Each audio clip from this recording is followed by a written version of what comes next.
Halo teman-teman, pada video pembelajaran ini kalian akan mempelajari terkait konsep dasar pengukuran dan metrologi. Yuk simak bagaimana penjelasannya pada video ini. Mengukur adalah membandingkan parameter pada objek yang diukur terhadap besaran yang telah distandarkan. Sedangkan pengukuran merupakan usaha untuk mendapatkan nilai atau besaran suatu variabel atau benda yang telah diukur. Misalnya, panjang 1 meter dan massa 1 kilogram. Kemudian, metrologi itu apa sih? Metrologi merupakan sebuah ilmu yang berkaitan dengan pengukuran. Aktivitas metrologi dalam industri meliputi pengukuran dimensi dan unjuk kerja komponen mesin manufaktur terhadap komponen yang dihasilkan dalam industri. Lalu, bagaimana ya peran pengukuran dan metrologi? Pengukuran diperlukan untuk menilai kinerja produk atau sistem melalui analisis untuk memastikan respon terhadap fungsi input tertentu. Pengukuran juga berkontribusi besar terhadap desain produk. Peran metrologi membantu mengekstrak informasi berkualitas tinggi mengenai penyelesaian produk, pekerjaan kondisi, dan status proses dalam lingkungan operasional dan industri. Berikut merupakan kegiatan pengukuran antara standar yang telah ditentukan sebelumnya dengan objek yang akan diukur. Sebagai standar, pembanding harus memiliki karakteristik yang sama dengan besaran yang akan diukur. Pada saat melakukan pengukuran suatu besaran, terdapat 3 elemen yang harus dipenuhi. Yang pertama adalah measurement, seperti panjang, massa, dan tekanan. Kedua adalah referensi, merupakan besaran atau sifat yang dibandingkan dengan measurement. Ketiga adalah komparator, sebagai alat pembanding measurement dengan referensi.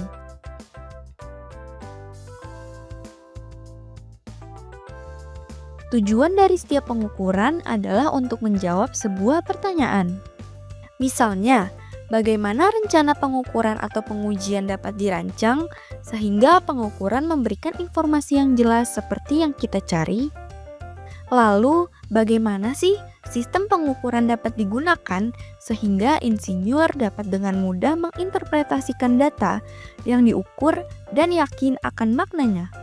Terdapat beberapa jenis alat ukur.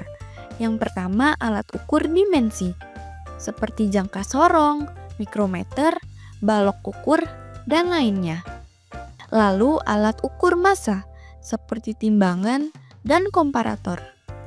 Kemudian alat ukur mekanik, seperti takometer, torsimeter, stroboskop, dan lainnya. Kemudian alat ukur fisik, seperti gelas ukur, densitometer, viskometer, dan lainnya. Lalu alat ukur listrik, seperti voltmeter, multimeter, wattmeter, dan lainnya. Kemudian, alat ukur suhu yang biasa kita sebut sebagai termometer. Sistem pengukuran dibagi menjadi 3 tahap. Yang pertama, tahap detektor transducer. Kedua, tahap intermediate atau pengondisian sinyal. Tahap ketiga adalah pembacaan. Lalu terdapat 3 aplikasi instrumen pengukuran. Yang pertama, monitoring proses dan operasi. Kegiatannya adalah peralatan pengukuran di sisi digunakan untuk menjaga track dari beberapa kuantitas. Lalu, beberapa aplikasi instrumen dapat dijadikan sebuah fungsi monitoring, seperti termometer, barometer, speedometer, dan lainnya. Instrumen kedua adalah mengontrol proses dan operasi, yang menjadi salah satu fungsi sistem pengukuran yang paling penting. Sensor digunakan dalam sistem feedback, dan sistem feedback digunakan dalam sensor. Instrumen ketiga adalah analisis dalam eksperimen engineering. Terdapat 2 metode umum dalam menyelesaikan persoalan teknik, yaitu teori dan eksperimen. Di dalam konsep dasar pengukuran dan metrologi, terdapat besaran dan satuan. Besaran adalah sesuatu yang bisa diukur, dihitung, memiliki nilai, dan dapat dinyatakan dengan angka, dan memiliki satuan. Contohnya, massa, panjang, waktu, kuat arus, volume, dan sebagainya. Sementara itu, satuan adalah skala atau acuan pembanding pada suatu pengukuran dan melekat pada nilai besaran, seperti meter, second, kilogram, sentimeter, ampere, volt, dan sebagainya. Saat kamu membaca lampu 5 watt, kira-kira apa besaran dan satuannya ya? Jawabannya adalah besarannya merupakan daya listrik, satuannya merupakan watt, dan nilai besarannya adalah 5. Terdapat dua macam besaran. Yang pertama adalah besaran pokok, yaitu besaran asli yang tidak diturunkan dari besaran lain.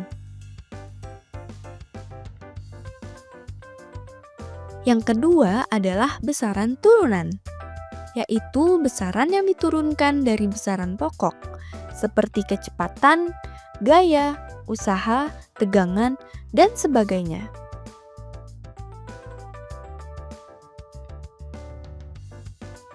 Nah, setelah kalian mempelajari konsep dasar pengukuran dan metrologi melalui video ini, bagaimana teman-teman? Apakah kalian sudah mengerti? Untuk sumber belajar lainnya, silahkan kalian diskusikan dengan dosen dan teman-teman.